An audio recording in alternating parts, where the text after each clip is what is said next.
സൗമ്യയിൽ നിന്നും ജിഷയിലേക്കുള്ള ദൂരം കുറയുന്നു എന്നാണ് അവസാനമായി സൂപ്പർ പ്രൈം ടൈം ചർച്ച ചെയ്യുന്നത്.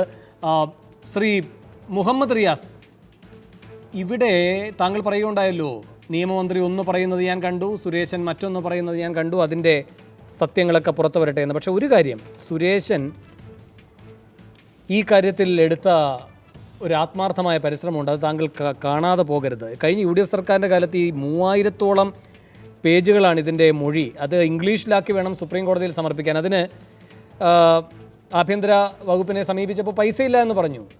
ഈ സുരേശൻ സ്വന്തം പൈസ മുടക്കിയാണ് ഇത് മുഴുവൻ ഇംഗ്ലീഷിലേക്ക് ട്രാൻസ്ലേറ്റ് ചെയ്തത്. അതൊക്കെയാണ് അനായാസം നിങ്ങളുടെ സ്റ്റാൻഡിംഗ് കൗൺസിൽ സുപ്രീം കോടതിയിൽ സമർപ്പിച്ചത്. സുരേശനെ വില കുറച്ച് കാണരുത് റിയാസ്.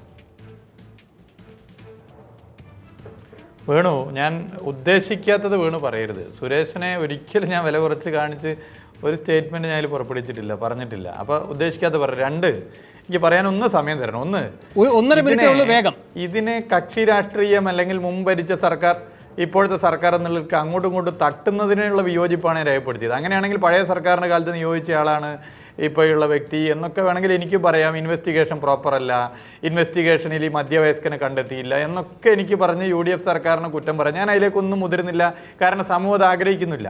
പക്ഷേ ഇവിടെ നിയമ സംവിധാനത്തിൻ്റെ ഒരു പോരായ്മ ചൂണ്ടിക്കാട്ടുമ്പോൾ ഞാൻ ഈ ജഡ്ജ്മെൻ്റ് ഇങ്ങനെ വായിക്കുകയായിരുന്നു വേണു. ചർച്ച പോസ്റ്റ്മോർട്ടം റിപ്പോർട്ടിലെ പ്രധാനപ്പെട്ട ഒരു ഭാഗം, ഒരു 2 വരി ഞാനൊന്ന് വായിക്കുക വേണു. അത് is caused by the injury number 1 is caused by hitting 4-5 times against a flat surface, holding the hair from back with the right hand.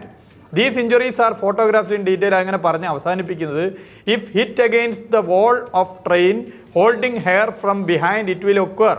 അതായത് മുടി പിടിച്ച് 5 തവണ ട്രെയിനിൻ്റെ സർഫസിൽ തന്നെ ഇടിച്ചു എന്ന പോസ്റ്റ്മോർട്ടം റിപ്പോർട്ട് വെച്ചുകൊണ്ടാണ് ജില്ലാ കോടതിയും ഹൈക്കോടതിയും ഇത് മർഡർ തന്നെയാണെന്ന് സ്ഥാപിക്കുന്നതിന് പ്രധാനമായി ഉപയോഗിച്ചത് എന്ന് ഈ പോസ്റ്റ്മോർട്ടം റിപ്പോർട്ടിൽ തന്നെ മനസ്സിലാക്കാൻ വേണ്ടി സാധിക്കും. അപ്പോൾ ഇതുപോലുള്ള പ്രധാന തെളിവുകൾ ജില്ലാ കോടതിയും ഹൈക്കോടതിയും എടുക്കുന്ന ജഡ്ജ്മെന്റ് പൂർണ്ണമായി വായിച്ചാൽ മനസ്സിലാവുന്ന കാര്യം, അതെന്തുകൊണ്ട് സുപ്രീം കോടതി തള്ളി?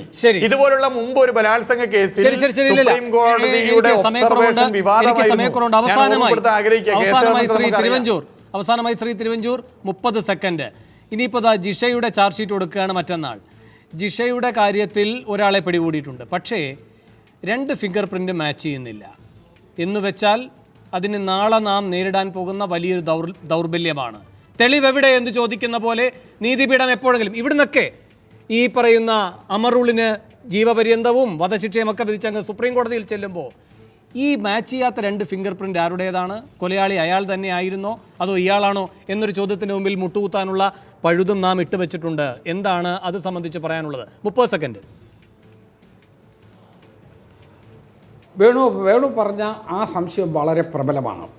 പക്ഷേ ഈ കേസ് എങ്ങനെയെങ്കിലും ജയിക്കണമെന്നും പ്രതിക്ക് ശിക്ഷ കിട്ടണമെന്നും നിർബന്ധമുള്ളത് കൊണ്ട് ഞാനത് പ്രൊജക്റ്റ് ചെയ്യുന്നില്ല. ഈ 2 ഫിംഗർ പ്രിൻ്റ് ആരുടേതാണ് എന്ന് വിശദീകരിക്കാത്തിടത്തോളം കാലം പ്രബലമായി ആ സംശയം നിലനിൽക്കും, ഒരു തർക്കവും വേണ്ട. ശരി, വലിയ ചോദ്യങ്ങൾ തന്നെയാണ് തുടർന്നുള്ള നിയമപ്രക്രിയയിലും അന്വേഷണ പ്രക്രിയയിലും സൗമ്യവധം ഉന്നയിക്കുന്നത്. ജിഷ വധക്കേസിലെ തുടർ നടപടികളുടെ ഭാവിയെയും നിശ്ചയമായും നീതിപീഠത്തിൻ്റെ ഈ നിരീക്ഷണങ്ങൾ സ്വാധീനിക്കും. വളരെയധികം നന്ദി. ചർച്ചയിൽ പങ്കെടുത്ത എല്ലാവർക്കും. സൂപ്പർ പ്രൈം ടൈം അവസാനിക്കുന്നു.